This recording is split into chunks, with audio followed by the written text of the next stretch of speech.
최근 정부가 철도 경쟁체제 도입 방안을 확정 발표하면서 이를 둘러싼 논란이 가열되고 있다. 한국철도공사를 지주회사와 자회사 체계로 재편하고 수서발 KTX 운영회사를 설립한다는 내용으로 철도 공공성 유지와 철도공사의 경영 효율성을 높이겠다는 것이다. 이에 대해 철도노조와 시민단체가 철도 민영화의 전초전이라는 우려를 제기하며 강하게 반발하고 있고, 민주당은 법 개정이나 국회 동의 없는 출자회사 설립은 불법이라고 주장하고 있다. 그러나 정부는 민간의 매각을 금지하는 안전장치를 정관에 반영하겠다고 밝히는 한편, 출자회사 설립의 경우 행정 절차만으로도 가능하다는 입장으로 맞서고 있는데, 이런 가운데 지난 8일 정부가 철도공사 지주회사제 전환을 위한 합동 태스크포스를 발족, 본격적인 설립 절차에 돌입하면서 갈등이 더욱 증폭될 전망이다. 오늘 국회 생생토크에서는 민주당 박수현 의원을 만나 수서발 KTX를 둘러싼 논란의 쟁점은 무엇인지 들어본다.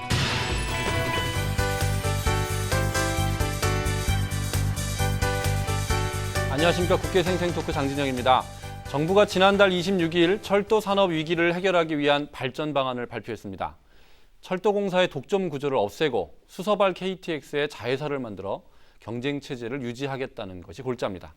그러나 사실상의 민영화가 아니냐 하는 비판이 제기되면서 찬반 의견이 팽팽히 맞서고 있는 상황인데요. 이 시간에는 국토교통위원회 민주당 박수현 의원 모시고 논란의 쟁점을 짚어보도록 하겠습니다. 박 의원님 어서 오십시오. 예, 안녕하십니까. 네. 정부가 철도 산업 발전 방안을 발표했는데요. 이후에 논란이 오히려 더 커지고 있는 것 같습니다. 일단 그 시청자분들의 이해를 돕기 위해서 철도 산업 발전 방안이 뭔지, 내용이 뭔지 좀 설명해 주시죠. 예, 그렇습니다. 좀 논란이 많고 또 걱정이 많은데요. 네. 오늘 말씀드릴 내용은 주로 전문적인 내용이 많기 때문에 우리 시청자 여러분의 이해를 네. 잘 도와드리기 위해서 좀 자료를 좀 많이 활용해서 좀 보여드릴까 합니다. 지금 말씀하신 국토부가 지난달 6월 26일 날 철도산업위원회를 열어서 확정한 그 철도산업 발전 방안의 주요 내용이 바로 이 표로 정리가 되어 있습니다. 네. 그래서 보면 우선 그 현재의 철도공사 코레일입니다. 철도공사를 그 지주회사와 자회사 체제로 전환한다는 게 가장 주요한 내용입니다. 그래서 철도공사는 지금 간선 노선 중심의 여객 운송을 전담을 하면서 그 지주회사 기능을 하도록 그렇게 재편을 하고요.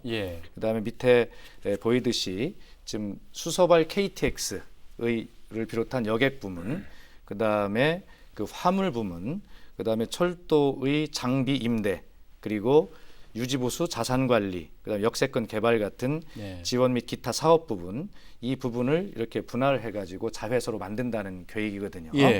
그것이 이제 가장 중요한 내용이 되겠고요. 그다음에 이제 수서발 KTX가 2015년에 개통이 되지 않습니까? 그래서 그것을 기존대로라면 철도공사에서 그것을 운영을 해야 될 텐데 이것을 그 철도공사가 출자한 회사에서 이 수서발 KTX를 운영하도록 한다. 바로 이제 그것이 또 하나의 축이 되겠고요. 그다음에 2017년까지 개통되게 돼 있는 그 몇 가지 그 노선들이 있습니다. 이것은 물론 간선 노선은 아니지만 그 지선입니다. 짧은 이런 것들은 제3의 운영자를 선정해서 운영하겠다. 이것이 이제 또 하나 부분이고, 그다음에 철도공사가 운영을 포기하게 되는 적자 노선이 또 생길 수가 있습니다. 그 부분에 대해서는 지금 민간 참여를 허용하겠다 이렇게 지금 밝히고 있는 것입니다. 그러니까 이번에 발표한 철도 산업 발전 방안의 주요한 내용은 바로 이러한 내용이 되겠습니다. 일단은 오늘 그 수서발 KTX가 이제 여러 차례 등장할 텐데 수서발 KTX가 수서에서 어디까지 가는 KTX 노선을 말하나요? 네, 이 역시 우리 국민 여러분, 시청자 여러분 이해를 돕기 위해서 제가 지도로 설명을 드리겠습니다. 자, 현재는 이 서울역에서 출발을 하도록 되어 있지 않습니까? 서울역에서 출발해서 기존에 이렇게 내려가면 부산까지는 경부선이 있습니다. 그렇죠? 이렇게 돼 있는데 이 서울역에서 출발하지 아니하고 지금 이 수서 지방 이쪽에 굉장히 인구가 많이 집중이 되어 있습니다. 그래서 이쪽에서 출발하는 서울역과 같이 출발하는 그런 노선을 지금 만든다는 것이 이제 수서발 KTX인데요. 거기서 출발해서 어디까지 오냐면 지금 여기 나와 있지 않습니다만 이 평택에서 서울역에서 출발하는 기존 노선과 만나게 되어 있습니다. 다시 말해 수서에서 평택까지가 신설 노선이겠죠. 그리고 그곳에서부터 이 오송까지, 이 오송까지는 기존 노선을 따라서 이동하게 되어 있고요. 거기에서는 호남고속철도가 이제 분기해서 이렇게 목포까지 내려가도록 신설하게 돼 있습니다. 이 예, 부분은. 예.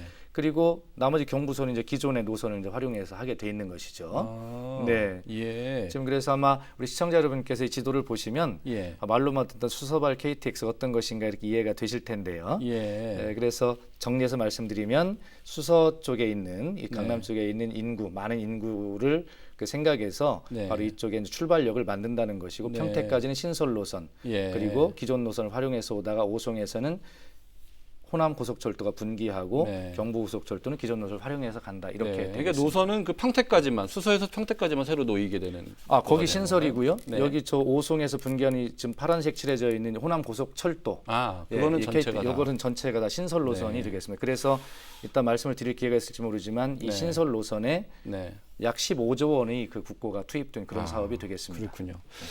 그 수서발 KTX에 대해서는 이제 그 동안에 원래는 이제 그 전체를 민간에다가 운영을 맡기는 식으로 진행이 되다가 네. 여기에 대해서 반대가 일어나니까 이번에 이제 이게 좀 바뀐 거 아닙니까? 그래서 지금 지주회사로 코레일이 전환이 되고 자회사를 만들어서 이 수서발 KTX의 운영을 맡기겠다. 그렇습니다. 여기에 대해서 코레일이 이제 그 지분을 갖겠다라는 이 내용이 어느 정도 바뀌었는데요. 예. 이렇게 바뀌게 된 배경에 대해서 좀 궁금합니다.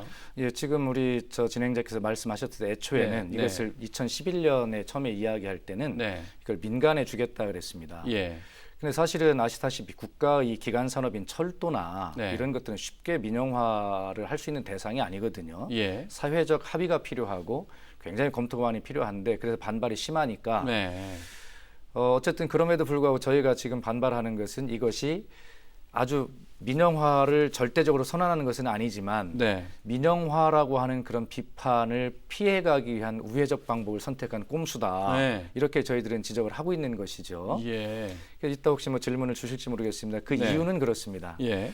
첫째는 30%를 이제 코레일에 지분을 준다는 것이고요. 예. 철도 공사에. 예. 나머지 70%는 이제 공적 연금, 연기금 등을 해서 재무적 투자자를 모집해서 이제 주겠다는 것인데, 예. 자 그렇다면 그 부분을 지분을 매각하게 되면 민영화가 아니냐, 네. 제가 이렇게 이야기하니까 정부에서는 이번에 바로 그런 지분 매각을 예. 허용하지 않는 정관을 넣도록 하겠다 이렇게 그러니까 이야기하고 있는. 연기금이 취득하는 70%의 지분을 그렇습니다. 처분하지 못하도록 하는 규정을 만들겠다 이렇게 예. 이야기하는데 예. 되게 이런 전례는 많습니다. KT가 그랬고 한전이 그랬습니다. 예. 그래서 아시다시피 정관이라고 하는 것은 이사회를 열어서 바꾸면 그만이거든요. 예. 그리고 공적 연금이라고 하는 것은 대개 공익성을 많이 따지는 것 같지만 사실 수익성을 많이 따지는 데거든요. 네. 그래서 이랬을 때 또 정부의 입김이 작용하기 쉽습니다. 그렇기 네. 때문에 민영화 방침을 세운 정부가 네. 바로 이렇게 해서 이사회 등을 열어서 정관을 고치도록 하고 예. 그렇게 된다면 이것은 바로 지분 매각으로 이어지는, 다시 말해서 민영화의 전 단계이고 민영화를 네. 위한 그런 꼼수다라고 그렇게 시민사회단체나 야당과 철도 노조에서 지금 반발을 하고 있는 것입니다. 그러니까 결국은 민영화를 위한 수순에 불과하다. 그렇습니다. 이렇게 보시는 거군요. 예. 자, 그 이외에 이제 그 민주당은 현재 그 수서발 KTX 자회사 설립하는 것에 대해서 국회의 법률 개정 없이 추진을 했기 때문에 이건 위법하다. 이런 주장을 하고 계신 것 같아요. 그렇습니다. 어떤 사항이 위법하다는 말씀이신가요? 예, 우리 저 진행자께서는 변호사시니까 한번 네. 잘 봐주시기 바랍니다. 예. 이것도 이렇게 도표로 설명을 드리겠습니다. 자, 첫째로 네. 그 철도 산업의 전반을 지금 관장하고 있는 법이 예. 철도 산업 발전 기본법입니다. 예. 그 21조에 보면 이런 내용이 있습니다.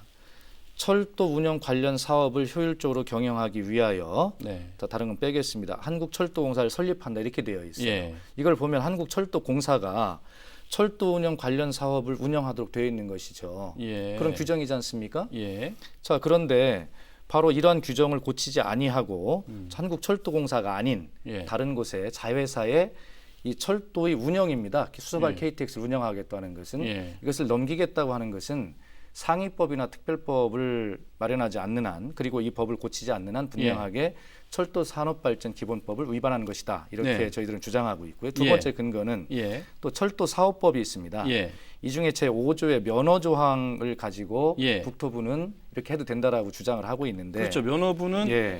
국토부는 이 그렇습니다. 철도사업법 5조. 예, 예. 그래서 국토부 장관이 면허를 주면 예, 철도 사업을 경영할 수 있도록 할 수 있기 때문에 네, 문제가 네. 없다 이런 입장 그런 아닙니까? 논리인데 예. 바로 이 법의 입법 취지는 그렇습니다. 예. 이것은 그런 것이 아니라 바로 경쟁체제 도입의 제도화 그것이 네. 아니라 바로 여기에 있습니다. 민간 투자 건설 노선에 대한 한시적 운영권 부여의 입법 취지가 있습니다. 자, 그래서 아까 제가 지도를 한번 보여드렸는데 한번 보시겠습니다. 네. 자, 그렇죠. 국토부 이야기대로 한다면 네. 지금 아까 말씀드린 이 수서에서 평택까지 신설 노선과 네. 오송에서 목포까지 신설 노선 이 부분은 민간 투자 부분이 아니지 않습니까? 이 예. 부분. 그렇죠? 예. 국고가 15조가 들어갔다고 말씀을 드렸습니다. 네. 그런데 바로 철도사업법 5조 면허 조항에서 규정하고 있는 것은 바로 민간 투자 건설 노선에 대한 한시적 운영권을 부여하기 위한 것 그런 권한을 국토부 장관에게 준 것이거든요. 네. 그렇기 때문에 이것은 민간 투자가 아닙니다. 분명하게. 아. 그러므로 이것은 이 철도사업법 제5조 면허 규정을 국토부가 들고 나오는 것은 예. 이건 궁여지책이다 이렇게 말씀을 드리고요. 네. 또 한 가지 굉장히 중요한 또 한 가지 사항이 있습니다. 이것은 분명히 또 한미 FTA 협정 위배되는 사항입니다. 예. 한미 FTA 협정에 의하면 국내 예. 철도 사업을 보호하기 위해서 예. 2005년 6월 30일 이전에 건설된 노선은 예. 철도공사가 독점 운영권을 갖는다 이렇게 되어 있습니다. 분명하게. 네. 그래서 우리 산업을 보호하기 위해서 이렇게 한 것이거든요. 예. 자, 그런데 여기서 보면 네. 2005년 6월 30일 이전에 건설된 노선이 예. 바로 이제 수서발 KTX의 기준으로 따지면 요 평택에서부터 이 동대구까지는 2005년 6월 30일 이전에 건설된 노선입니다. 예. 자, 여기에 대해서 지금 그 철도공사에게 독점 운영권을 보장하지 않는다고 하는 것은 예. 바로 FTA 협정을 심각하게 위반하는 것이고 이 문제는 처음에 FTA 협정을 맺을 때 국내의 철도 산업을 외국으로부터 보호하기 위해서 이 규정을 만든 것인데 네. 바로 이 규정을 허무는 것입니다. 아. 예. 예. 그렇기 때문에 아까 말씀드린 대로 예. 지분 매각이 가능하고 거기에 예. 외국 자본이 들어올 수 있다면 예. 바로 이러한 외국 자본으로부터 국내 철도 산업을 보호하기 위한 애초에 네. 그 협정 취지를 네. 위반하는 것이고 아. 또 변호사님 아시지 않습니까? 역진 방지 조항이 있잖아요. 네. 한 번 개방이 되면 네. 아무리 불리한 상황이 발생한다 하더라도 그것을 다시 되돌릴 수 없다는 역진 방지 조항, 레짓 네. 조항이 있기 때문에 예. 이 문제는 분명하게 외국 자본에게 국내 철도 산업을 네. 개방하는 것이다라고 예. 저희는 그렇게 이야기하고 있는 것입니다. 그러면은 그 지금 국토부의 논리는 서울이나 이제 그 대형 그 큰 지자체에서 운영하고 있는 도시철도공사 있지 않습니까? 네. 또 분당 신분당선 그리고 네. 지하철 9호선 네. 이런 노선들이 그 국토부 장관의 면허로서 네. 네. 지금 운영을 하고 있도록 하고 있단 말이죠. 네, 네. 예, 이런 사례를 볼 때 문제가 없다 이런 논리는 그럼 맞지 않는 겁니까? 그거는 비교 대상이 되질 않아요. 예. 그리고 이미 예, 그런 지방과 이런 부분들은 국토부가 관장해야 되는 문제는 네, 뭐냐면 국가의 아까 간선이 있지 않습니까? 네. 간선 철도 노선에 대한 이야기지 예. 궁여지책으로 그런 것까지 끌어들여서 이런 논리를 엎으려고 하는 것은 어불성설입니다. 알겠습니다. 자, 그러면 이제 뭐 법적인 그런 문제는 조금 이제 제껴두고요. 예. 일단은 지금 그 국토부가 추진하고 있는 지주회사와 자회사 이렇게 투 트랙으로 운영을 하겠다. 네. 이런 건 이제 독일식 모델이라고 제가 들었는데요. 네. 이런 그 철도의 경쟁 체제를 도입해야 된다. 이거 자체에 대해서는 어떻게 보십니까? 철도의 경쟁 체제를 도입해야 된다는 예. 것에 대해서 뭐 효율을 따지고 예. 뭐 철도의 부채를 좀 만들기 위해서 여러 가지 방법을 논의할 수는 있지만 네. 그런 것들을 민간에 전격적으로 개방하는 이런 사전 조치 네. 뭐 이런 것들을 둔다는 것은 바람직하지 않습니다. 국토부가 독일식 모델이라고 지금 강조를 하고 있는데요. 네. 정말 이 부분에 대해서 좀 토론을 좀 하자고 요구를 좀 하고 있는데 예. 국토부가 이야기하고 있는 것은 전형적인 실패한 영국식 모델입니다. 아. 그렇습니다. 그래서 좀 예. 이따 제가 비교를 해드릴게요. 예. 그래서 이 철도 선진국이라고 하는 이 독일에서는요, 이 예. 철도 건설 부분과 이 운영 부분이 정확하게 하나로 통합되어 있는 상하 통합 형태입니다. 예. 근데 우리는 지금 철도 시설공단과 철도 공사가 분리가 되는 상하 분리형이죠. 네. 그리고 그나마도 이 운영 부분인 철도 공사를 지금 쪼개겠다는 것이거든요. 그래서 이 부분은 통합형인 독일은 분명하게 도이치반 DB가 이걸 통합형으로 함께 운영을 같이 하고 있어요. 네. 그러니까 근본부터 틀린 이야기입니다. 네. 영국은 이 24개로 이 운영 부분을 다 쪼개가지고 예. 지금 워낙에 뭐 실패한 사례로 이제 꼽히고 있는데요. 예. 하여튼 독일은 그렇게 해서 정부가 지분 100%를 보유한 공기업 이거를 가지고 지주회사 형태로 운영을 하고 있는데 그 산하에 이렇게 100% 지분을 보유한 건설 부분의 자회사, 운송 부분이 자회사, 아까 말씀드린 부대 부분까지 그렇게 통합적으로 운영하고 있다. 그러므로 정부가 이야기하고는 동일식이다 하는 것은 전혀 맞지 않는 이야기입니다. 예, 그 뭐 외국 사례는 조금 이따 제가 다시 여쭤보도록 하겠고요. 자, 그러면 이제 그 지금 자회사 형태로 수서발 KTX를 운영하는 것에 반대하는 쪽의 논리는 이제 사실상의 민영화다 이렇게 주장하는 거 아닙니까? 그렇게 계속 진행됐을 때, 그죠? 자회사를 세워서 수서발 KTX를 운영하게 됐을 때, 그럴 때 어떤 부작용을 예상할 수 있다는 겁니까? 예, 그래서 이제 그 내용을 보면 아까 제가 이제 법률적 문제점을 이제 좀 뭐 뒤로 차치하고, 근데 내용적으로 이제 그 말씀을 좀 드리면 몇 가지 정리를 해 보겠습니다. 보면 우선 국토부 방안은 독일식 모델이 아니라 완전히 실패한 영국식 모델이다라고 하는 것을 저희가 주장을 하고 있고요. 그 다음에 말씀드린 두 번째. 그 영국식 철도 모델로 역주행하는 철도 발전 전략이다라는 1, 2번이 뭐 동일한 내용도 있습니다. 세 번째 비효율적이고 비상식적인 경쟁 체제다. 이 말씀은 뭐냐면 대개 그 지주회사와 자회사를 운영하는 것은 같은 방향, 같은 목표를 가지되 자회사로 하여금 특별한 부분, 특수한 기능을 수행하게 함으로써 전체의 그 효율을 높이는 시너지를 높이겠다라고 하는 그런 발전 전략이거든요. 그런데 우리 같은 경우는 무슨 문제가 있냐면 노선이 80%가 중복이 됩니다. 모 회사와 자회사가. 그럼 우리 변호사님 잘 아시는 대로 우산장수와 집신장수 얘기 아시죠? 자, 우산장수와 집신장수들도 어머니가 비가 오면 집신장수 아들 때문에 걱정을 하고 뭐 그렇게 거꾸로 사례도 있습니다만 그랬을 때 이렇게 모 회사와 자회사가 80% 이상의 중복 노선을 가지고 그것도 고객 운송 여객이라고 하는 또 그 어벽도 같아요. 이런 것들을 가지고 경쟁하게 하는 것은 굉장히 비상식적인 경쟁 체제다라고 이렇게 생각을 하고요. 그다음에 넷째로 철도 네트워크가 심각하게 훼손될 우려가 있다. 이 말씀은 뭐냐면 보통 그 철도 산업은 규모의 경제입니다. 그렇기 때문에 학술적으로 보면 보통 4,000에서 5,000km의 연장은 가져야 최소한 규모의 경제를 이제 도모할 수 있다 이렇게 보는데 우리는 현재 철도 연장이 약 3,000km가 조금 넘지요. 그런데 그걸 가지고 또 쪼갠다는 것입니다. 운영을. 그렇다 보면 그리고 또 이 문제는 잘 아시다시피 연간 약 한 4,700억 정도 되는 KTX에서 이득이 나고요. 일반 철도 부분에서는 연간 한 5,200억 정도 손실이 나는데 KTX에서 벌어서 일반 철도를 지금 메꾸는 교차 보조 방식을 지금 취하고 있거든요. 자, 이렇게 그런데 그 수익이 나는 KTX를 쪼갠다. 그러면 철도공사의 수익은 줄어들겠죠. 자명하겠죠. 자, 그렇게 됐을 때 철도공사가 또 책임져야 되는 일반 철도에 대한 교차 보조 같은 문제, 이 문제의 액수는 당연히 줄어들게 될 것입니다. 그러면 바로 철도의 연장은 더 줄어들 수밖에 없다. 아까도 얘기했듯이 코레일이 철도공사가 포기하는 적자 노선을 분명히 정부도 이야기하고 있거든요. 적자가 나면 이제 이런 상황에서 철도공사도 노선을 포기하는 사례가 있을 것이다라고 정부도 예측하고 있는 것입니다. 그러면 규모의 경제에서 좀 모질라는 지 우리나라 철도 연장이 훨씬 더 모질라게 되는 것이죠. 이러한 문제들이 있고요. 또 한 말씀만 더 드리면 아까 그 시설 부분 또 장비 유지 보수 이런 부분도 말씀을 드렸는데 자, 그런 부분에 자회사가 이득을 쉽게 낼 수 없습니다. 그런데 그런 부분에 이득을 쉽게 내지 못한다면 그 부분 투자를 안 하겠죠. 그럼 시설 유지나 보수에 투자를 안 하면 이건 대형 사고로 이어질 수밖에 없습니다. 영국의 사례가 그렇습니다. 영국이 민영화 이전에 약 한 940여 건 되는 사고가 민영화 이후에 한 1,200건으로 늘고 있거든요.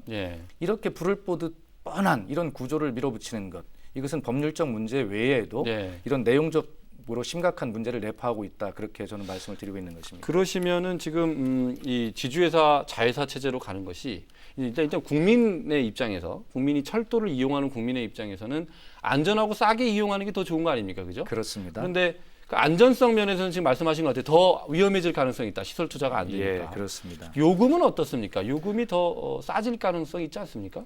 그런 면에 대해서는 어떻게 보시나요? 영국 민영화의 대표 사례는 영국의 경우에 1994년에 민영화를 했는데 95년까지는 요금이 오르지 않습니다. 처음에 1, 2년간은.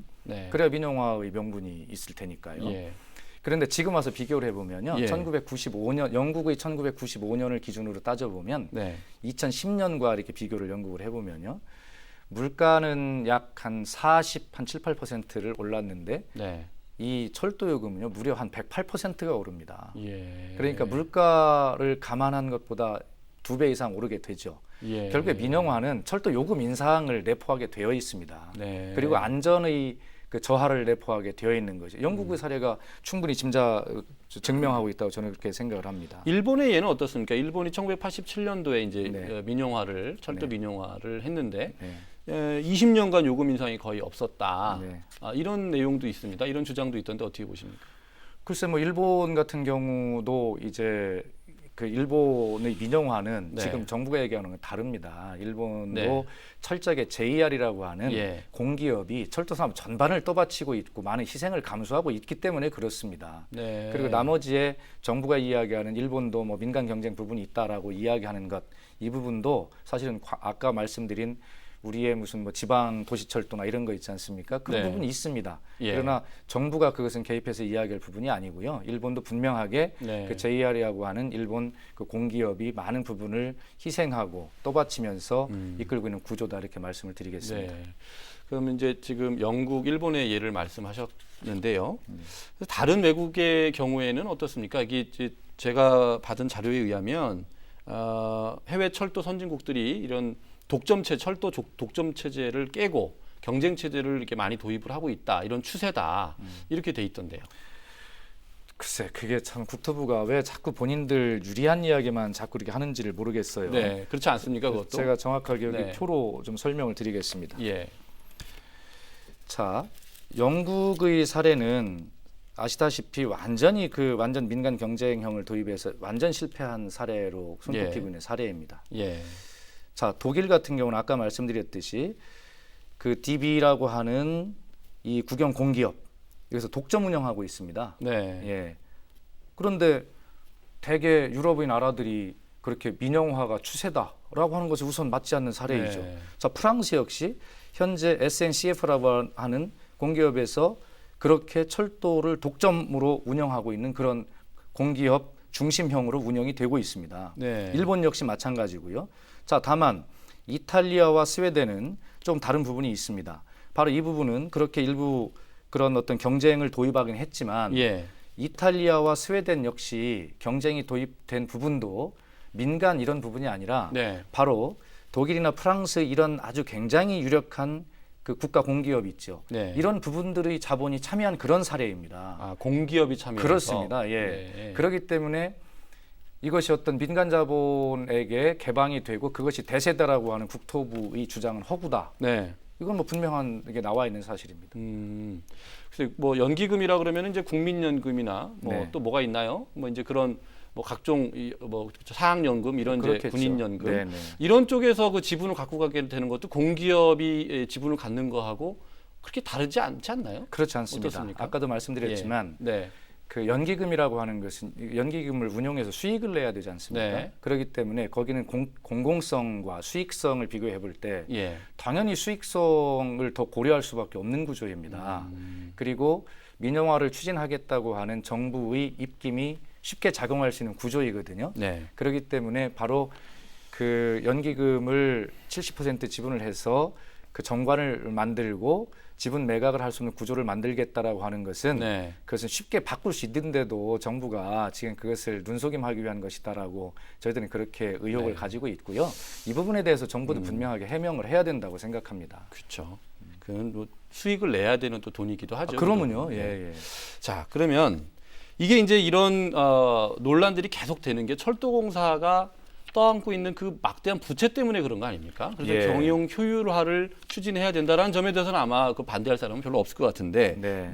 이제 방법이 문제죠. 네. 지금 철도 부문 부채가 27조 원에 달한다고 그렇습니다. 그럽니다. 예. 그리고 매년 1조가 넘는 적자가 발생한다고 그러는데 네. 이거를 이제 코레일도 해결하기 위해서 뭐 용산 업무지구, 국제 업무지구 하다가 그것도 또 지금 엎어지고 있고. 예.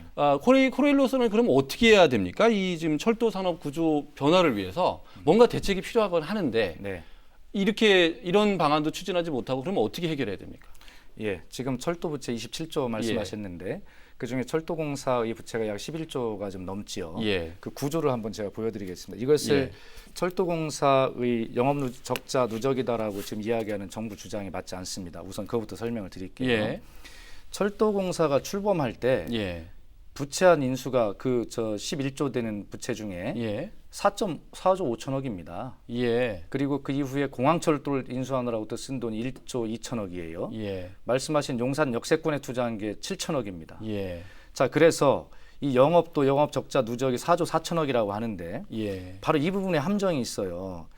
철도공사는 공익을 중시하고 공공에 봉사해야 되기 때문에 네. 적자선을 운영하고 있죠. 이 적자선을 운영하고 있는 데 대한 PSO, 공익 서비스 보상이라고 하는 것을 정부가 해주도록 돼 있는데 네. 이게 굉장히 부족해요. 예. 이거를 영업 적자다라고 이렇게 지금 이야기를 하고 있어요. 그 다음에 가서 선로 사용료 같은 것들을 지금 부담하고 있습니다. 네. 자, 이런 어떤 구조적 문제를 아는 영업 적자 누적 그리고 그 외의 요인들 이런 것이 있어요. 그래서 자, 좋습니다. 다 영업 적자가 4조 4천억이라고 인정한다 하더라도 네.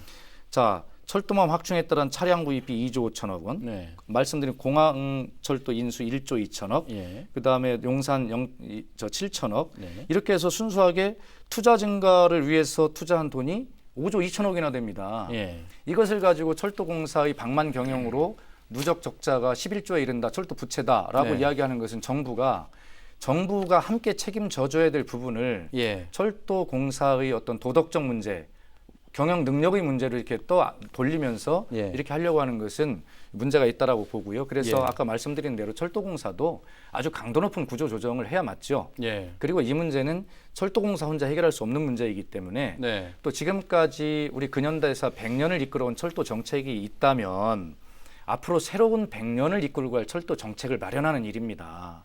그런데 이것을 단지 며칠 만에 몇 사람이 그것을 밀실에 앉아서 누가 하는지도 모르고 네. 그것을 향후 100년의 한국철도 정책을 마련한다는 것이 말이 됩니까? 네. 그래서 제가 자료 요구도 했습니다. 도대체 이것을 심의하는 의원들 명단이 누구냐? 예. 라고 국토교통위원인 제가 자료 요구를 해도 자료를 제출하지 않습니다. 그렇습니까? 바로 네. 그렇게 밀실에서 몇 사람이 짜고 치는 것 같은 이런 거 하지 말자. 네. 그래서 이 문제는 정말 우리가 애국심이 있다면, 우리 미래를 생각한다면 다 모여서 정말 우리 철도 관계자 나와야 되고 네. 정부 나와야 되고 예. 국회 의회 나가야 되고 또 시민단체 나가야 되고 네. 그렇지 않습니까? 그래서 프랑스가 네. 바로 그렇게 해서 앞으로를 이끌어갈 철도 정책을 만들어냈는데 그것을 철도 총회라고 거기는 이름을 붙였습니다.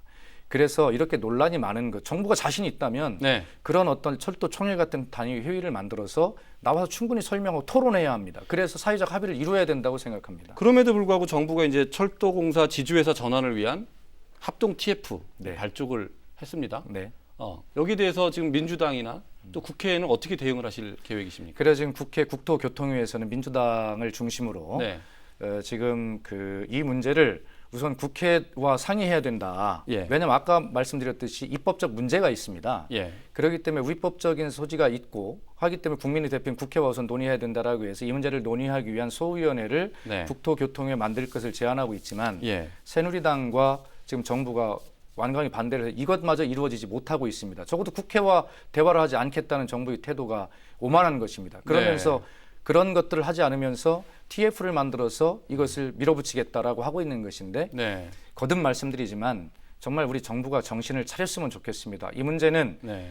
10년, 20년의 문제가 아니라 향후 100년의 한국 철도 정책과 교통 정책의 근간을 바꾸는 시작이고 지금 출발이기 때문에 네. 이 문제는 충분한 사회적 합의와 논의를 거쳐서 어떻게 하면 우리가 지금 저 통일시대 북한을 거쳐서 또 러시아, 유라시아 대륙으로 나아갈 수 있는가까지도 우리가 봐야 되는 예. 이러한 종합적인 문제이기 때문에 몇 사람이 밀실에 앉아서 해야 될 문제는 아니라고 네. 생각합니다. 알겠습니다. 야, 철도 문제 이게 어렵기도 하고 재밌기도 한데요. 네. 앞으로 또 시간을 한번 더 마련해 보도록 하겠습니다. 네. 네. 오늘 감사합니다. 감사합니다. 철도를 가리켜 국민의 발이라고 말합니다. 어떻게 하면 보다 안전하고 편리하게 그리고 무엇보다 저렴하게 국민의 발로서 역할을 할 수 있을지를 고민을 해서요. 지혜로운 해결책을 찾을 수 있게 되기를 바라겠습니다. 국회 생생토크 오늘은 여기서 마칩니다. 안녕히 계십시오.